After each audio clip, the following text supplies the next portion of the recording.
tumekuwa na daktari kutoka St. Francis Hospital ambaye amekuwa hapa akizungumzia mambo ya meno, na tuko hapa na daktari mwingine ambaye ameshafika. Yes, alikuwa tu amekaa hapa amengoja tumalize na ingie na ashafika. Asante sana kwa kuzidi kutazama mtazamaji, tunasema ni asante sana. Of course tunaingia tena, tunaendelea kuingia pale live Facebook, live YouTube. Kindly ingia pale, share the poster, send a message, na pia ulize swali kwa sababu topic yetu tunaenda kuzungumzia siku leo sasa hivi is very very sensitive, very very serious, and is becoming a major challenge in our society today. Tunazungumzia mambo ya endometriosis. I think nimepronounce vizuri, kama sija pronounce vizuri daktari ako hapa. So I let doctor introduce himself, alafu tuende kazi. Thank you so much. Mimi naitwa Daktari MWITI. Mimi si mgeni sana kwa hii runinga. Na leo tumerudi tena. Mimi ukiniona hapa nashughulika sana na mambo ya wanawake. Na leo tuko hapa kwa sababu ya ugonjwa ambao umekuwa very common recently, and it's affecting any age. Ni ugonjwa ambao so long as you are in between the reproductive age unaweza ukaupata. So hata kama uko mtoto mdogo, provided ushaanzia kupata menses, unaweza ukapata ugonjwa. Na tunaongelelea kuhusu endometriosis leo. Yes. Okay. Nikuulize hizi magonjwa zimekuja siku hizi. Were they there in those days, like tukiwa 1990s, like such kind of a disease, was it there? Ama ni vitu zimekuja tu juzi before even we talk about what it is? Endometriosis si ugonjwa umekuja juzi. Ni ugonjwa umekuwa. Na hadi saa hii hupo. Only that watu wengi hawana hiyo awareness kuhusu. Sababu utapata watu wengi sana wako na huo ugonjwa. Wengi wetu pia ni madaktari, watu wengine ni watu wamesoma, lakini hawaelewi kabisa, sababu huu ni ugonjwa ambao haujaweza kufanyiwa a lot of outreach. Kwa hivyo sitasema ni ugonjwa wa sasa, ila ni ugonjwa umekuwa kwa muda mrefu. Yes. Ni kama kitu tu imekuwa, something is there but there was no much knowledge about it. Yes. Okay, so when you are talking about endometriosis, what do you really mean to a layman? Ni nini kwa shosh mwenye anatazama kutoka Kisumu? Wakati tunaongelelea endometriosis, wacha kwanza niseme endometriosis ni ugonjwa ambao una affect wanawake peke yao. Kwa hivyo hiyo ni ugonjwa ambao hautapata ukuwa umeathiri mwanamume yeyote. Na wakati tunaongelelea endometriosis sana ni ugonjwa ambao una affect parts za uterus. Na kama ningepata image kidogo ya the female part, ningeweza kuelezea watu wakiona hiyo image ndo vizuri kwanza waweze kuielewa zaidi. Because normally kwa upande wa uterus tunakuanga na 3 layers. Kuna layer ya ndani ambayo tunaita endometrium, ambapo jina endometriosis imetoka. Kuna ugonjwa ambao kuna pati ya katikati ambayo tunaita myometrium. Myometrium. Yes, hiyo ni layer ya katikati. Na kuna layer ya nje ambayo tunaita serosa. Kwa hivyo wakati tunaongelelea endometriosis, ina affect peke yake, ina affect the inner layer. So wakati mtu ameambiwa ako na endometriosis, ni wakati ule zile cells ziko ndani ama hiyo layer ya ndani ya uterus yenye tumeita endometrium, hizo cells zina grow nje ya the uterus. Kwa hivyo unazipata zimefunika the serosa part ambayo tumesema iko nje. Kwa hivyo wakati hizi cells zenye ni normally zinafaa kuwa ndani ya uterus zimepatikana nje ya uterus, ndo ile sasa tunaita endometriosis. Na kidogo nigusie niseme ya kwamba endometriosis pamoja na hizi layer kuwa zinaweza zikamea nje, iko classified mara kama 4. Kwa hivyo endometriosis, kuna wale watu upata endometriosis unapata hizi cells zimeanguka within the peritoneum cavity, hiyo tunaita superficial endometriosis. Zinaanguka within the endometrium cavity. Kuna nyingine tunaita cystic ovarian endometriosis ambayo ina affect ovaries, na kuna ingine tunaita deep endometriosis ambayo unaweza ukaipata ime affect bladder na pia ime affect the bowels ama the intestines. Na there is another one, endometriosis ambayo inaweza ikafanyika mahali popote. Unaweza ukapata zile cells zimetransit, zimefikia lungs. Kuna watu wengine handi upata endometriosis kwa brain, kuna wengine upata endometriosis kwa macho. Kwa hivyo in rare conditions zinafika hapo. na huu ni ugonjwa ambao ulikuja kuwa one of the Kenyan celebrities alikuwa anaitwa Njoki Koikai na hii yake ilikuwa imefika kwa lungs. Kwa hivyo huu ni ugonjwa ambao hizi cells zinaweza zikaingia mahali popote na zinaweza zikaadhiri mtu. Kwani ina compete na cancer? It's we can say ina compete na cancer depending na mahali itakuja hii affect. Okay. So can I ask, if I ask this question, endometriosis, maybe there's a lady mwenye alikuwa ana receive the menses normally, then can it be like alifika age fulani then that thing came, ama mtu akianza to menses it comes? Endometriosis inaweza ikafanyika wakati wowote kwa yule mtu ambaye uko within the reproductive age. Inaweza ikaanzia wakati umeanzia kupata menses immediately, na inaweza ikaanzia even after menses imeanzia. Kwa hivyo huu ni ugonjwa ambao hatuwezi sema unaanziana na wewe wakati umeanzia kupata menses, sababu unaweza ukaanzia kupata menses bila huu ugonjwa, lakini vile unaendelea unakuja kushtukia umeanzia kudevelop huu ugonjwa. Wow. Okay. So maybe as we proceed, nataka tukaweza kuzungumzia hii mambo ya how it happens, some of the causes, because tuliona Njoki our colleague aliweza kupumzika, God rest her soul in peace, na alikuwa ameiongelea na nikakuwa nimesikia mambo ya tutakuwa tuzungumzia mambo ya treatment, alikuwa anahitaji karibu 10 million, such kind of thing, but let us talk about the causes. Inatoka wapi? Ni chakula tunakula, ni kurogwa, ama ni kitu tuna download kwa where does it come from? Wacha niseme endometriosis doesn't have a known cause, na chanzo kamili hakijulikani kabisa, ila kuna vitu ambavyo tunaita theories zenye zimekuwa on how the scientist thinks that this endometriosis occurs. Na kuna theory ambayo inaitwa Samson's theory. Samson ni huyu jina tu moja. Samson jina tu ya mtu inaitwa Samson's theory. Na hii Samson's theory inaongelelea sana as the main cause ikiwa kitu tunaita retrograde menstruation. Retrograde menstruation ile normally wakati the endometrium is shedding off, ama wakati mtu umeandangu processes zote, kuna wakati unafikanga unapata menses, na hii menses ni ile endometrial layer inakuanga ikishend off if fertilization fails. So what happens with the retrograde menstruation? Normally unafaa upate menses ipite through the cervix and then outside into the vagina, outside the body. But wakati unapata retrograde menstruation, bandala ya hii menses itoke through the cervix to the vagina, it tends to flow back. Okay. Bandala iende chini, it flows back through the fallopian tubes. From the fallopian tubes and mahali kuna mayai na fallopian tubes hazijashikana. It's only something like a fibra yenye imeshikilia mayai and the fallopian tubes yenye tunaita the ligaments. So wakati hii menstruation imeflow back through the fallopian tubes, inaendanga inamwagika chini. Kwa hivyo ikimwagika chini ina cause chini kwa over. Chini kwa in between the peritoneum cavity. From the uterus and where the mahali ambapo kuna ovaries, hapo chini kuna kitu inakaa kama space. Mahali utakuja kupata kuna the intestines and the blood and what. Hapo ndani kuna mahali kuna kama space. Kwa hivyo unaenda unapata hizi menses zinamwagika hapo chini. Kwa hivyo wakati zinaendelea kumwagika hapo chini, these cells tends to respond the same way hizi cells ziko kwa endometrial cavity, I mean the endometrium zina respond. And zinaendanga zikimwagika every time unapata periods, every time unapata bleeding, zinaendelea kumwagika, and that way tunazita, in another term tunazita kama chocolate cysts. Sababu wakati zimemwagika zinaendelea kumwagika every time unapata menses, zinaenda zikilaliana, zina form a shape of like kama chocolate, we end up calling them chocolate cyst. Kwa hivyo wakati umeendelea kupata hiyo retrograde menstruation, the theory suggests to say ya kwamba ukipata hiyo you are exposed to endometriosis. Lakini at the same time, hii theory does not give us a complete information about it.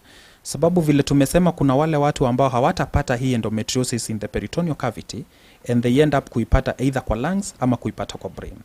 Kwa hivyo hii theory hai explain vizuri inawezekanaje hizi cells zina transit from the peritoneal cavity and ziende zifikie the lungs. Kwa hivyo hii ni ile tu theory yenye hiko, lakini wacha niseme the actual cause haijulikani bado. Kama tu cancer pia. Yes.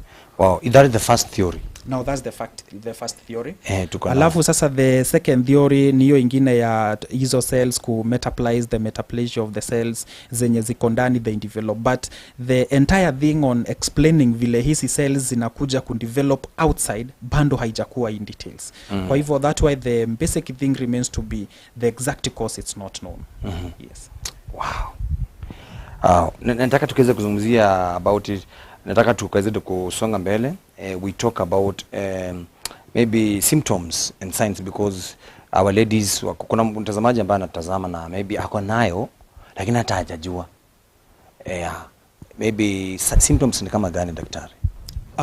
Symptoms za endometriosis, na hapa sasa ndio nataka watu sasa wakuwe very careful.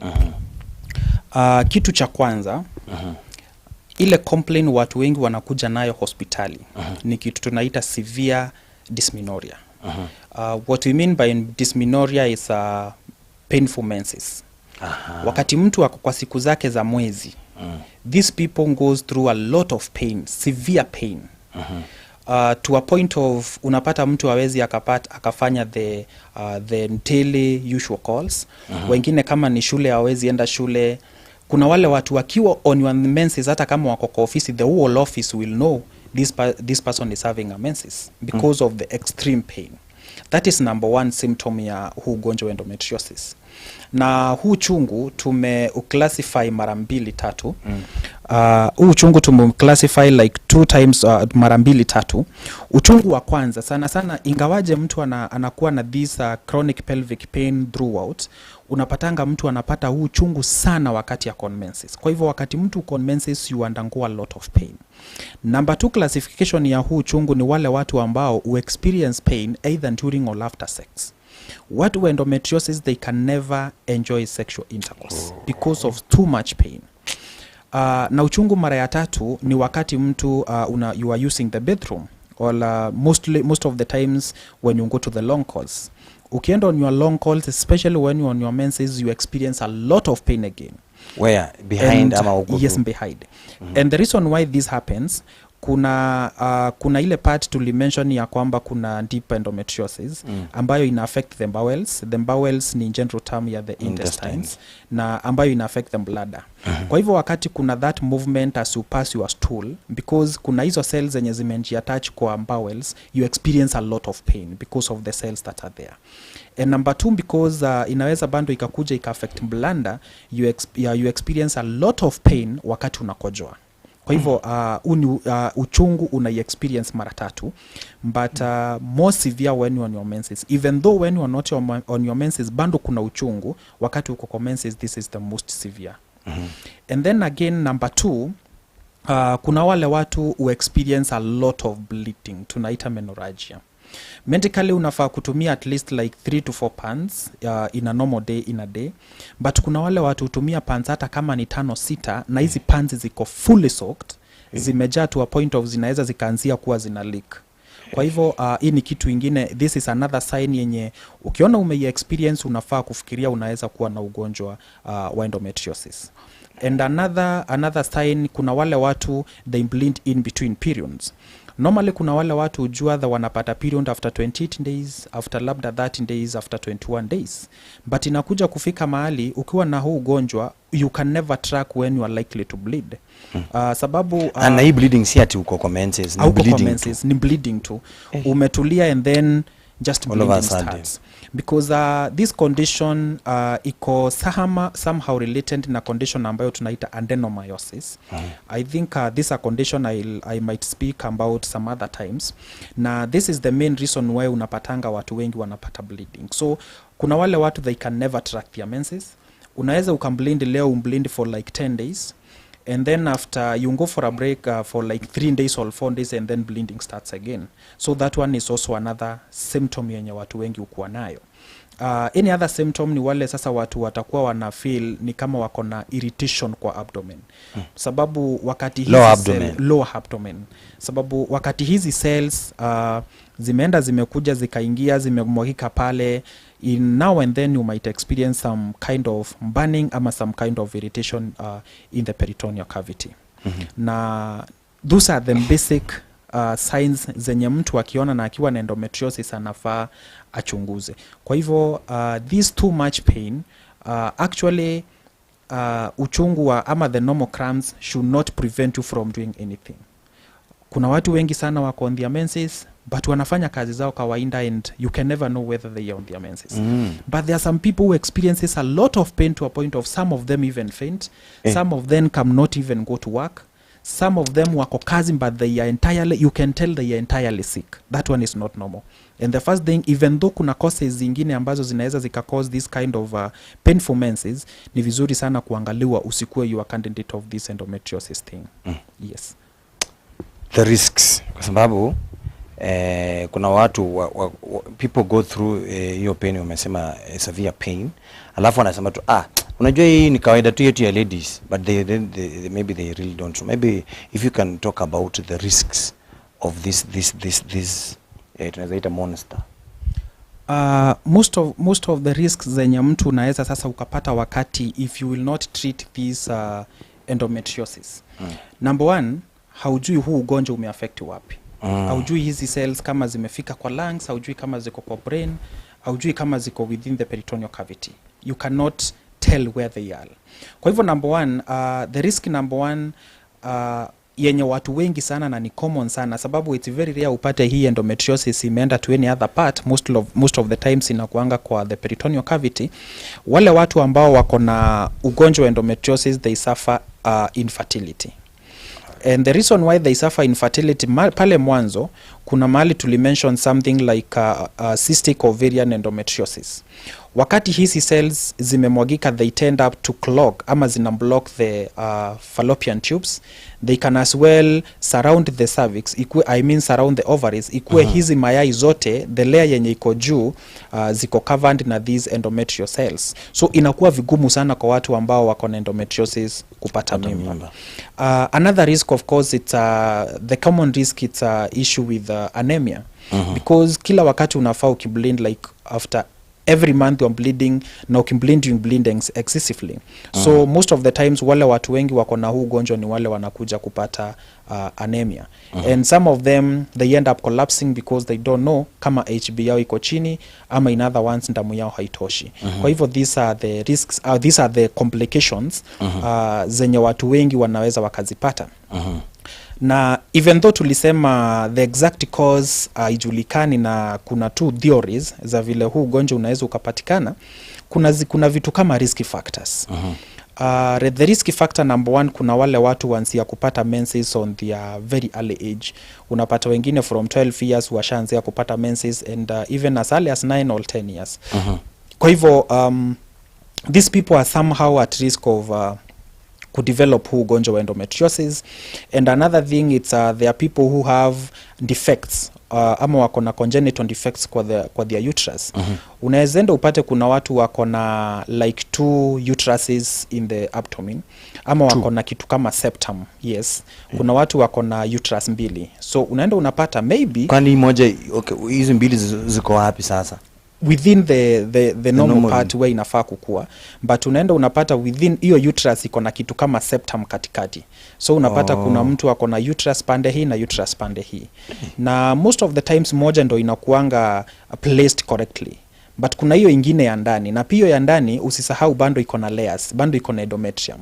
Kwa hivyo wakati huyu mtu amefika kwa siku zake za miezi, ameanzia kupata period, the other part of the uterus, sababu it's not strategically pamoja na the cervix, unapata inamwaga nje. Kwa hivyo sasa wakati huo mwingine unapata wakati mwingine this flow bandala ya itoke through the cervix inaingia to the abdomen. So that one is also another risk yenye inaweza ikaweka mtu kwa kupata ugonjwa wa endometriosis. Na pia kunaweza kuwa na some genetic correlation. Tuseme kama maybe kwa familia kuna mtu amekuwa na ugonjwa wa endometriosis, because in this way the other it can be genetic. unaweza hapo ukaenda na mtu mwingine pia kwa hiyo familia bado wamekuja kupata ugonjwa wa endometriosis. But hata kama hakuna mtu kwa familia ambaye amepata huu ugonjwa, it doesn't mean hauwezi ukaupata. Unaweza ukaupata. Kuna mwenye anauliza hapa, Betty anasema, does the pain disappear after delivery? Issue with endometriosis, most of the times pain will not disappear after delivery. Uchungu unaweza ukapotea kidogo, ama hizi symptoms zinaweza zikapotea kidogo maybe when you are pregnant and after women give birth, before now the periods resume. But the moment these periods resume, the symptoms comes back. So with endometriosis is ile condition ambayo una expect this pain to go down after delivery. Because even after delivery zile cells bando ziko, na ukipata periods the whole process begins again and the pain continues. Kwa hivyo the only time we expect these symptoms to go down a little bit down ni wakati mtu amefikisha menopause, because there is a slight relationship between endometriosis and estrogen hormones. Kwa hivyo wakati mtu amefikisha endometriosis, most of the times hizi symptoms you tend to go down, but not always. Bando unaweza ukafika ile menopause lakini bado inakufuata. Hai jamani. Yeah. Iko na bidii sana, inajituma. Inajituma. Hiyo na mtu baada amefika menopause lakini bado inataka tu ikuje. Yes, it's there still. Wow, that is okay. Maybe just umestaja kitu pale, na let me just ask about it, although not really related to what we are talking about, but hapo commences maybe as a woman now normal amepata mtoto, maybe how fast can the menses come back, and how maybe the other side again, maybe inaweza take kama how many months tena ndio irudi normal? Tunasema unaweza ukareceive menses from like 6 weeks, and that way most of the time we give family plannings from 6 weeks. So from 1 month and 2 weeks kuna wale huanzia kupata menses immediately, na kuna watu wengine huenda months, that's the least time. Na kuna watu wengine huanzia kupata menses even 1 year after delivery because of breastfeeding. So there is a correlation between the hormones zenye they control, the ones that are controlling the menstruation and the breast milk, they are similar. So unaweza ukapata these menses as early as from 6 weeks, na kuna watu wengine they can go even past 1 year kama wachapata hizi menses. Yes. So huyu mwenye hajapata 1 year hii 1 year maybe amekaa 1 year hapa katikati, anaweza, can she get pregnant? She can it's a hand apate mimba, especially when she is breastfeeding, because tunasema breastfeeding, it's one of the natural ways of family planning. And another thing is in most cases when there is no menstruation, there is no ovulation. Because him bleeding yenye unapata kama menses inakujanga as a result of mayai imekuwa released from the ovary, inaenda to the fallopian tubes waiting for fertilization. And because of the hormones and how the mind is regulating everything, huo ndio wakati sasa this endometrial layer inaanzianga kuthicken to be ready to get an attachment in case of fertilization. Itakuwa na good environment for the fetus to attach itself. Kwa hivyo wakati sasa hiyo duration imeisha na haujapata mimba, they already formed layer, they already formed endometrial yenye ilikuwa isha thicken, that was chance of as a menstruation. So wakati mwingine kama hujapata menstruation, then inakuwa ngumu sana kupata mimba because there is no ovulation that has taken place. And again, also breastfeeding is a form of family planning. So ni vigumu sana kupata mimba wakati huo. But the moment umeona menses zako zimeanzia, then you can get pregnant. Yes. So you can never get pregnant unless menses zikuje. It's hard. It's hard. Unless it's a miracle from heaven. Yeah. Thank you Pastor Timothy Gashao, nimekuona kabisa. Kariuki Mushubi kutoka Kirinyaga, alafu kuna John G. Amesema kwamba anajifunza kabisa. Natumai kwamba thank you so much Jeff Gadhiru, Jeff na Betty Kasarani. Natumai kwamba umeweza kupokea jibu kutoka kwa daktari na mambo iko poa tena sana. Daktari, I want us to start finishing. I want us to look at how to diagnose this and also treatment options. How do you diagnose mambo ya endometriosis? Diagnosing endometriosis, wacha niseme it's easy and at the same time it's a bit difficult. Endometriosis, number one, let me say there is no biomarkers kama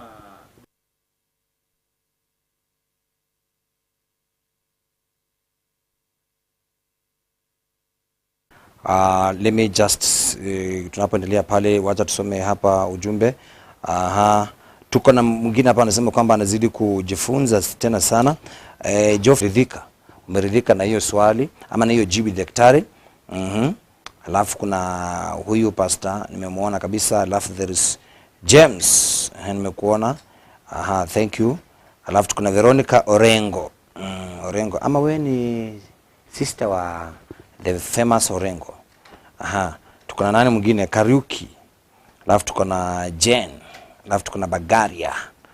Watu Nakuru, thank you so much. Alafu tuko na watu wengi tena sana hapa. Betsy, nimekuona. Alafu tuko na nani mwingine hapa? Many people were watching us from. Now, for those who are maybe tuning in for the first time, unashindwa hii show inakuanga lini na lini?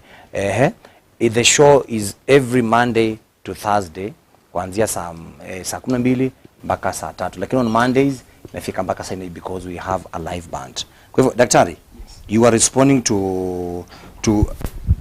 how to diagnose and treatment. Wacha niseme diagnosing endometriosis it's easy and at the same time it's difficult. Because there is no blood test that will ever be done to show you have endometriosis. Number one, yenye inaweza ikakupea a set of this might be endometriosis, it's taking a very good history. Na wakati unachukua very good history, most of the time watu tuna concentrate sana na the menstrual history. How it's your menses. If you experience pain, and if you experience pain on long calls, on short calls, ama pia wakati during or even after sex. Kwa hivyo the main diagnostic tool ya huu ugonjwa ni this history, ambayo ukitupea history to some percentage tunaweza tukasema we have the clinical endometriosis, ama ile diagnosis make from the history. Another thing yenye ni it's a diagnostic tool, it's we have ultrasound na tuko na MRI. And the ultrasound most of the times kwa mtu ambaye anasuspect anaweza kuwa na endometriosis, tunatakanga sana kufanya kitu tunaita transvaginal ultrasound. Because transvaginal ultrasound tends to illuminate more kuhusu this endometriosis kuliko the pelvic ultrasound. Although kuna wale experts ambao wameiva sana kwa upande wa imaging and what and they can pick this endometriosis even through the pelvic ultrasound. And then we have the MRI. For now, those are the, hizo ndo tunasema tunaweza tukasema those are the most diagnostic tools zenye tuko nazo za kujua ya kwamba mtu anaweza kuwa na endometriosis. Yes. Wow. Wakati the late Njambi Koikai, may God rest her soul in peace, alikuwa diagnosed na the same problem. Aliweza there was tulikuwa na changa nakumbuka, na she needed like 10 million. I think alienda US if I'm not wrong. Na finally she passed on. So I'm asking that question because of the treatment. So how is it treated? Treatment options za endometriosis ni mbili. We have the medical way and we have the surgical way. And what is the difference? Let me clear it. On medical way ni pale mtu anatumia mandawa. But even before we proceed, wacha ni remind mtazamaji that endometriosis has no cure. The only thing that we can do is to manage the symptoms, to make sure at least someone is living comfortably with this condition. Because the main thing yenye tumeongea kuhusu this endometriosis is too much pain. Kwa hivyo, when you have too much pain, we give you analgesics, especially most of the times tunapeana NSAIDs. The NSAIDs, it's kina kind of brufen, meloxicam, painkillers. Yes, indomethacin and the rest. So those are the most painkillers zenye tunatumia sana kwa mtu ambaye akona endometriosis. There is also another drug yenye inaweza ikatumika at least to shrink the cells that are already there, but it's quite expensive. Tunaita leuprolide injection. Leuprolide injection, I think the list is going at around from 14,000. So sindano moja. So in that one, it's a monthly injection. Depending na doses, kuna ile unaweza ukandungwa even after 3 months. There are ones that go at 14,000, 18,000 over 20s. So this injection, it's a bit expensive. and hiyo injection inakuwa tu ya kushrink the already existing cells. And another treatment, it's we have the surgical options. The surgical options nile, we preserve this to anyone who wants to get pregnant. So kama for example unataka ni kupata ujauzito, we try to remove these cells tuone kama unaweza ukapata ujauzito. So the treatment are only two. These we can do this surgical treatment of which it can reoccur. Tukikuja tuende tutoe these cells zenye maybe zitakuwa zimeaffect the bowels, zenye zitakuwa zimeingia to the bladder or even to other parts of the peritoneum, tunaweza enda tutoe zile cells, but so long as you are still getting your menses, this retrograde menstruation can still occur na ukuja upate tena umekuja ukaipata bado you have this condition. To people wale ambao wameshapata watoto and they are no longer interested with getting the kids, we can decide removing the entire uterus. So the moment we remove the entire uterus with the tubes and with the ovaries, at least you get at a better place where you can live comfortably without all these complaints kama yule mtu ambaye ako nazo na bado she has the uterus intact. So kama umetoa uterus kila kitu but this thing will still come.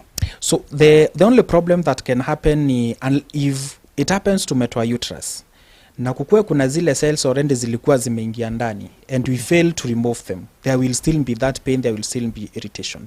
So wakati tunafanya this total hysterectomy, we make sure we have removed the ovaries, we make sure we have removed the fallopian tubes, we have removed the entire uterus, and we have gone an extra mile to make sure easy cells zingine that have already affected the other parts pia tumezitoa. With that you can comfortably stay without this condition, at least the symptoms will go down and will live a comfortable life. Maybe just a question from what you've said hapo kwa hawa watu wenye wako na hiyo condition wanaweza pata ball ama pia kushika ball pia ni shida?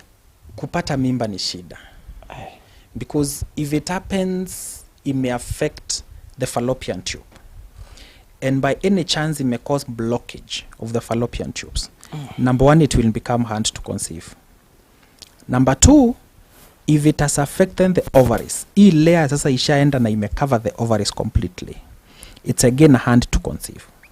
The only advice that we give wale watu ambao wako na ugonjwa wa endometriosis, we tell them get pregnant as early as possible. As early as you notice uko na ugonjwa wa endometriosis and you get into treatment, make sure you get pregnant as early as possible, because the more you delay, the more the condition becomes worse, the more infertility rates increases. Kwa hivyo ni ngumu kidogo kupata ujauzito, ni ngumu. Yes. But in case upata ujauzito, at least hiyo 10 months ama 1 year campaign katakuwa kameenda. Yeah, ukipata ujauzito hii pain, because remember most of the time hii pain ina happen wakati mtu ako on menses. Yes. So if you are not on your menses, even though kutakuwa na ile discomfort, the extreme pain itakuwa imepotea. But again, it can carry a risk. Let's say for example umepata this endometriosis for so long, hizi cells mali this blood imekuwa ikimwagika every now and then chocolate imeunda that chocolate cyst na imekuwa kubwa. So the more you get pregnant, the more the belly grows, the more there is a limited space in the uterus. Wakati mwingine unaweza ukapata the growing fetus imeenda ikafinyilia ile the chocolate form kenye kalikuwa kameform, then it ruptures and you start bleeding. So that is one of the complication yenye unaweza ukapata, but you can get pregnant and unaweza ukanjifungua tu vizuri. Yes. Wow. Thank you so much. I think we need to talk about it again and again. Yeah. Because watu wengi wanaumia. I'm just imagining watu watukana wakiwa na kitu kama hata wajui nini. Watu wenye huko pwani mbali ndani huko kabisa. Huko so I think with this information wakiwa nayo, even the government can take that as a challenge, washughulikie the same way tu wanashughulikia cancer, mambo kama haya yashughulikiwe, because remember when that lady was having that challenge manzi, that was a lot of money, 10 million. Hiyo ni pesa mingi sana, but if you have those facilities, at least watu wetu wakue sawa. Serikali, I know you can do something. Na tuko na pesa, Kenya tuko na pesa, we can do it. So thank you so much. Maybe you are parting shot, au tuambie hospitali yenye unaenda iko wapi ndio wenye wanataka ukupate. I think one thing yenye ningetaka kuongezea sana about this endometriosis, I will take it like maybe let's say to 3 groups. Because number one, endometriosis ukijua mapema, hizi symptoms zinaweza zikakuwa managed. At the same time ukijua mapema na investigations zifanywe, tuko na madaktari ambao wamebobea na ambao wanafanya these laparoscopic surgery kutoa hizo cells, na watu wengine wanaishi vizuri. Kwa hivyo kama wewe ni mzazi uko pale nyumbani uko na mtoto msichana, anytime you notice msichana akiwa on menses analia zaidi, ako na lot of pain, don't take it as a normal thing. Take an initiative, chukua huyu msichana mpeleke aende aonekane na the gynecologist, and then diagnosis ikikuwa made, it will be good.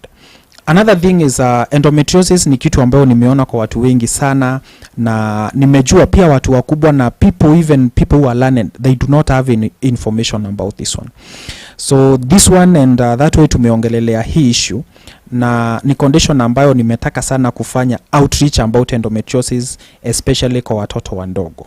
Na hii endometriosis because sasa tumeiongelelea kwa TV hapa, inaweza kuwa vigumu tena kukuja mara 3-4 kuongelelea the same condition.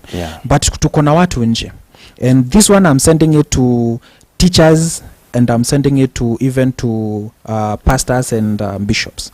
Kwa kanisa yako kuna wasichana, kuna wamama, kuna watu ambao washaanzia kupata periods. This is the high time mtu anaweza sasa mnafaa kuorganize, sababu wakati HIV ilikuja kulikuwa kunafanywa campaigns even to the villages, in churches and even in schools. Watu wanapewa awareness about HIV. I think we can do the same thing to tackle this endometriosis issue. Kwa hivyo kama uko hapo, you are a pastor ama wewe ni mwalimu, I will give my contact. Shule zikifunguliwa you can organize. We always communicate, tunakuja kwa hizo mashule, we give awareness to these girls. Some girls are fainting in schools because of endometriosis na hawajui.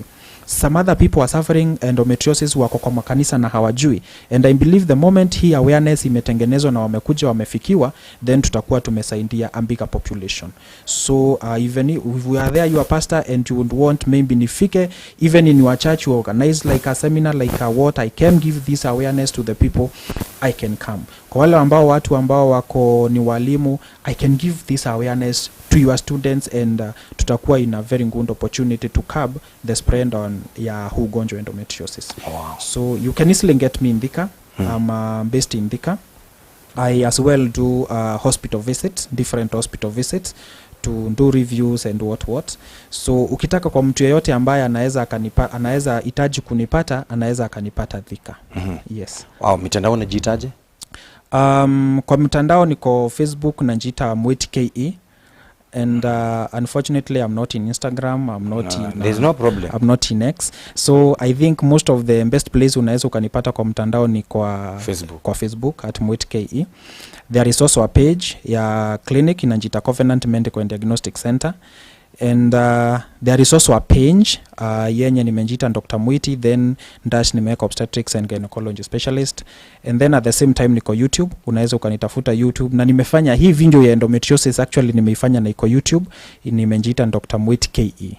Bando kila mahali ukitafuta tu MWITI utaniona, that's the name that I use. Wow. Yes. Thank you so much for coming. Mungu akubariki sana, and we are humbled to have you. Thank you. God bless you. So mtazamaji, thank you so much for watching. Mungu akubariki sana. Tumechukua time kidogo, but it is it is worth it. Na nashukuru Mungu tena sana. So thank you so much director wangu Bwana Max, thank you so much Mtonga Graphics Magi, thank you so much. Alafu Kazungu Sound, alafu na Maureen pale kwa kamera. Thank you so much. My name is MIHONA KENYANIZED. Tukutane tena kesho God willing. Mungu awabariki sana.